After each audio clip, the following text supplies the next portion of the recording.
The question is, members of my church have voiced concerns about what would have happened if there was potential gun violence incidents during a service on our property.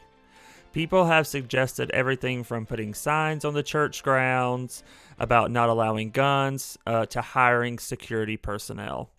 None of these ideas are perfect, and they can be financially costly and also make our church feel less welcoming. How do we walk this balance? Does anyone have any guidance? And we have the perfect person who may have some guidance. So take it away, Katie. Great, thank you.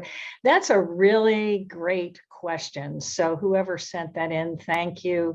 It's certainly a question that's on the minds of many congregations. Over the last couple of years, I've been doing research about how congregations respond to concerns about safety and security.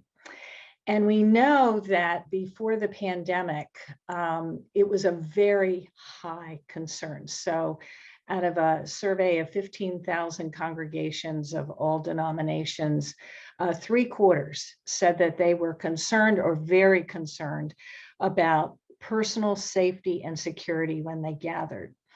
And then after the pandemic, March 2020, that concern just plummeted because we left our buildings. We were not worshiping in person, and we were facing another threat, that of the virus. But now, as that concern seems to be coming back, and it's coming back because we're gathering again for worship or in hybrid situations. And so safety is on our minds again. But also there's always heightened interest after there's an incident. And last month in January, there was the hostage situation in the Texas synagogue. And I'll talk about that in a little bit. So there's always this heightened interest after an incident.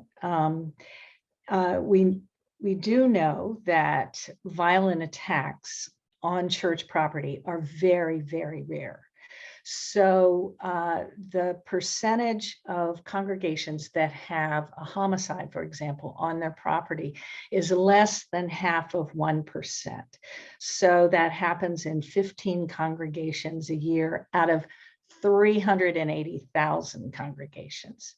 So it is very rare, and it's important to keep that in perspective. Still, when something happens, we say naturally, could it happen here in our church?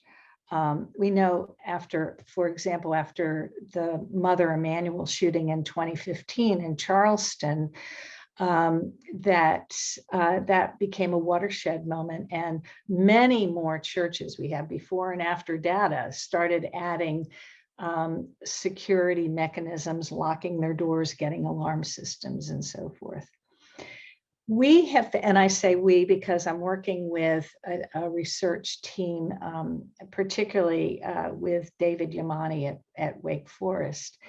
And we have found in our research that there's a whole slew of ways that congregations are responding, from just ignoring the situation to putting in very expensive security systems, to having active shooter trainings, to encouraging people to bring arms to worship, either concealed or openly carried, to having church security teams. And there are many organizations out there who offer training for church security teams. And I'm sure if clergy are listening, they have been contacted by at least one of these companies. So for your congregation, I would say that as